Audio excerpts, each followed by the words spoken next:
Okey, bagi tajuk pendidikan kesihatan, kita masuk kepada unit yang pertama iaitu tajuk sayangi diri. Kamu boleh rujuk buku teks muka surat 75. Okey. Dan diperhatikan pada gambar ini ya, apa itu dimasukkan dengan peers, P-E-E-R-S. Okey, jadi pada unit ini kita akan belajar berkenaan dengan pendidikan kesihatan reproduktif dan sosial atau lebih dikenali dengan sebagai peers. P, pendidikan, kesihatan, reproduktif dan sosial. Ini ialah sambungan daripada apa yang telah kita belajar semasa di tahun 3 dan juga di tahun 2.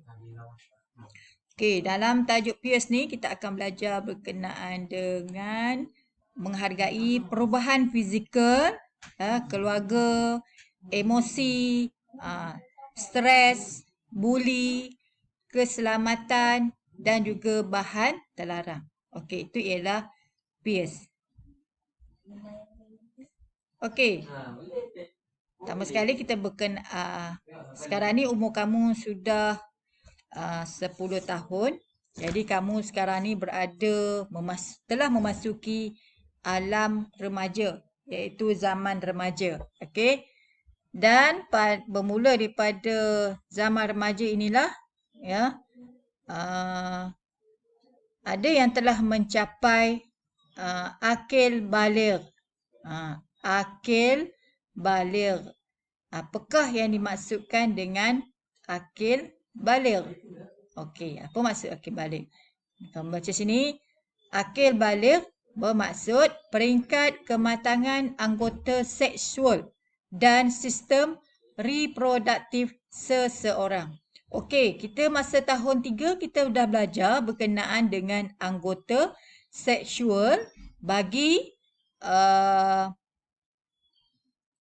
lelaki dan juga perempuan. Ya, anggota seksual bagi lelaki dan perempuan. Jadi, cikgu harap kamu ingat semula. Apakah yang dimaksudkan dengan anggota seksual lelaki dan perempuan. Dan juga sistem reproduktif. Ya, sistem reproduktif. Okey. Untuk lelaki, kalau dia dah mencapai akil baligh, itu kita panggil ihtilam. Ni, ya. Tanda akil baligh bagi lelaki ialah ihtilam. Ihtilam. Dan bagi perempuan, ialah menake. Menaki. Okey. Itu dia punya istilah. Okey, apa yang kita tengok lelaki ni? Okey, bagaimana yang dikatakan sebagai ihtilam? Okey. Apabila dia telah akil baligh, ada beberapa perubahan fizikal pada diri dia. Ya. Yang pertama, mengalami perubahan bau badan.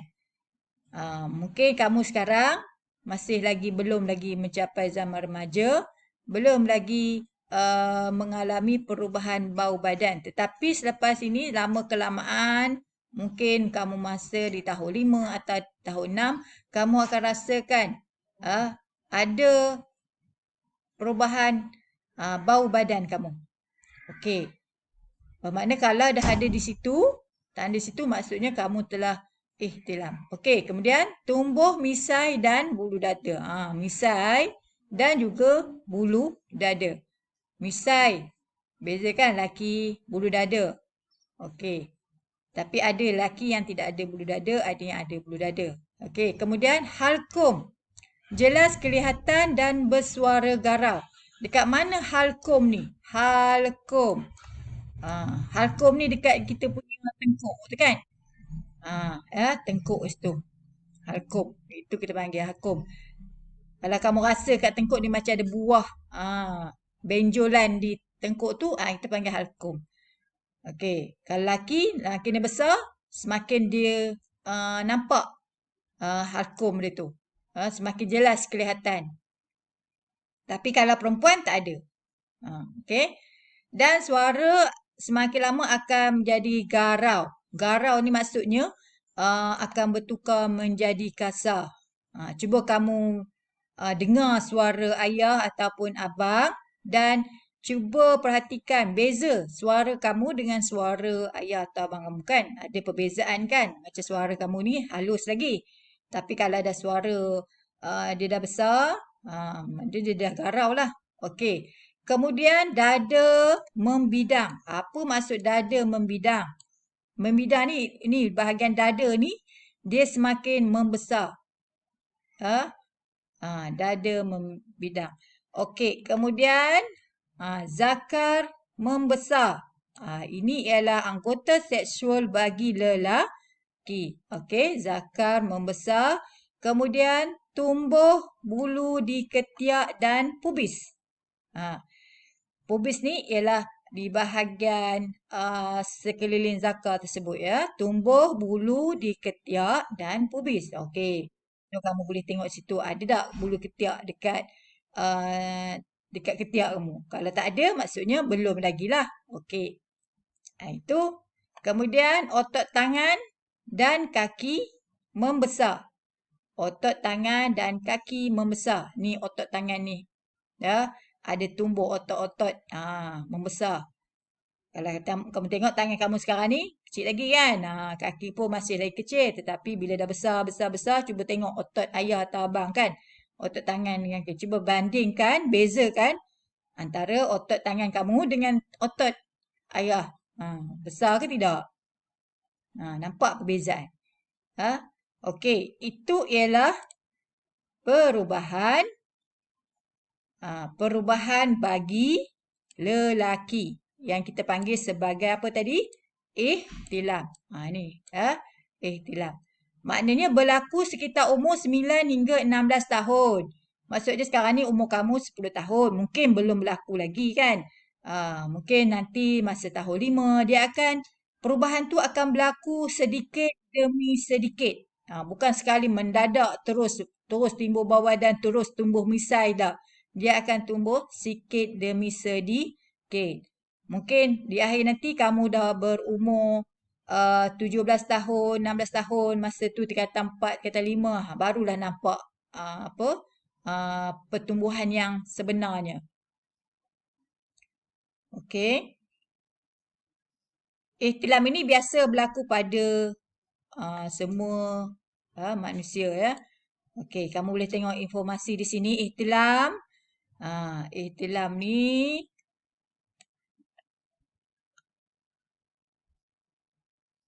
okey. Bukannya sejenis penyakit ya. Itu ialah lumrah bagi manusia. Ihtilam perubahan. Kalau dia daripada kecil sampai ke besar umur 20 tahun, masih lagi tak ada halkum, tak ada misai, tak ada bulu ketiak dan sebagainya. Kemungkinan ada sesuatu yang di luar kawalan lah. Mungkin ada penyakit dan sebagainya. Okey. Okey, kamu baca sini informasi ihtilam. Apa dia ihtilam? Ejakulasi atau pancutan air mani kali pertama ketiga tidur. Okey. Bermakna ini isu yang agak sensitif. Nanti kita bersemuka. Nanti cikgu akan terangkan dengan lebih lanjut apakah itu ejakulasi ataupun pancutan air mani kali pertama ketika tidur. Okey, itu untuk lelaki. Tetapi untuk perempuan menarche ni ialah haid kali pertama, iaitu keluar darah untuk kali pertama, ya. Itu untuk perempuan. Okey, kita tengok yang kedua. Tanda-tanda akil baligh bagi perempuan. Okey. Apa itu tanda-tanda akil baligh bagi perempuan? Begitu juga berlaku antara sekitar umur 9 hingga 16 tahun. Kadang-kadang dia tahun 3 dia dah ada tanda-tanda tu. Ya, umur 9 tahun. Kadang tu tak ada lagi. Kadang tunggu dia tahun 5 atau 6 baru ada perubahan tersebut. Barulah ada tanda-tanda akil baligh. Okey. Kita tengok akil baligh bagi perempuan. Perubahan fizikal, iaitu perubahan yang berlaku pada anggota badan. Okey, yang pertama jerawat. Jerawat. Kalau kita perempuan ni agak sensitif dengan jerawat ni. Kalau timbul satu, mulalah risau kan. Okey, itu jangan risau. Itu biasa. Perubahan fizikal yang biasa berlaku pada perempuan. Lelaki pun kadang-kadang ada juga yang tumbuh jerawat. Okey, tapi kebiasaannya pada perempuan. Okey, jerawat mungkin tumbuh di muka. Dia tak dia tak semestinya semua sekali. Ada yang perempuan yang dia tumbuh jerawat. Ada perempuan yang tidak ada tumbuh jerawat. Bergantung pada seseorang. Okey, kemudian mengalami perubahan bau badan. Bau badan. Sama macam lelaki tadi kan. Mengalami perubahan bau badan. Mungkin ada bau yang kurang menyenangkan. Ya, ada bau masam-masam sikit. Ya. Contoh sekarang mungkin tak ada bau lagi. Tapi bila kamu dah besar sikit, mulalah ada masam sikit dekat ketiak. Okey. Di sini dah pentingnya menjaga kebersihan diri. Okey, itu kita akan belajar pada topik yang akan datang. Okey, kemudian bersuara lunak. Lunak ni maksudnya bersuara yang merdu lah kan. Kalau menyanyi, tak adalah suara macam budak-budak lagi. Kalau menyanyi pun merdu je dengar. Okey, itu bersuara lunak. Kalau lelaki tadi, perubahannya bersuara apa? Garau. Kalau yang perempuan, bersuara lunak. Kalau perempuan tu ditukar jadi bersuara garau, itu mungkin ada masalah lain. Kena jumpa doktor lah tu. Okey, kemudian payudara membesar. Payudara membesar. Okey, anggota payudara iaitu anggota seksual kita. Payudara membesar. Ya. Kalau kamu perhatikan, kecil sekarang ni makin lama dia akan makin membesar. Kemudian punggung melebar.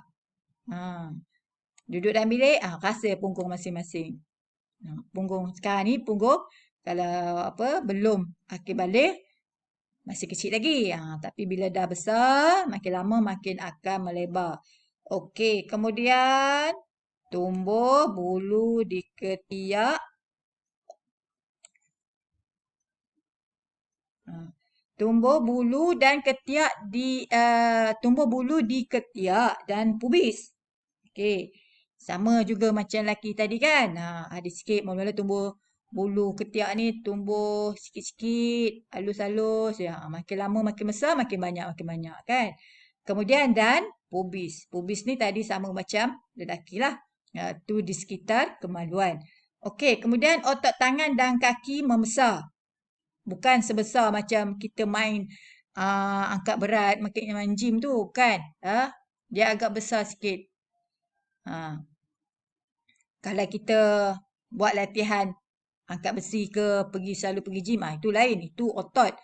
Ni otot tangan dan kaki membesar. Ya. Itu ialah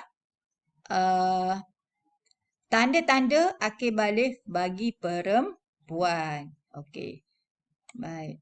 Kemudian kita tengok juga simptom haid. Simptom haid. Simptom ni apa maksud simptom? Simptom ni ialah tanda-tanda. Tanda-tanda haid. Dia bergantung pada perempuan tersebut. Bukan semua perempuan sama. Ada yang tidak ada simptom haid. Maksudnya dia datang haid, dia tidak ada rasa apa-apa kan. Tapi ada yang mengalami masalah semasa kedatangan haid. Ingat tadi haid tu apa? Haid tu ialah darah kotor bagi perempuan. Okey, simptom haid, perut kembung. Sebelum dia datang haid tu mungkin perut dia sakit, kembung kan. Kemudian senggugut. Sakit perut yang sangat sakit. Ya. Semasa dia haid. Semasa sebelum dia datang haid. Maksudnya kalau berlarutan 7 hari. Maksudnya mungkin ada sesuatu lah. Maknanya kita kena pergi berjumpa dengan doktor. Okey, muka berjerawat. Muka berjerawat. Kita tahu kalau muka jerawat ni, timbul jerawat tu maksudnya nak haid dah tu. Mual dan loya. Loya, rasa tekak tu, rasa tak selera nak makan kan. Okey. Payudara terasa sakit. Gangguan emosi seperti gelisah, murung dan juga cepat marah. Okey.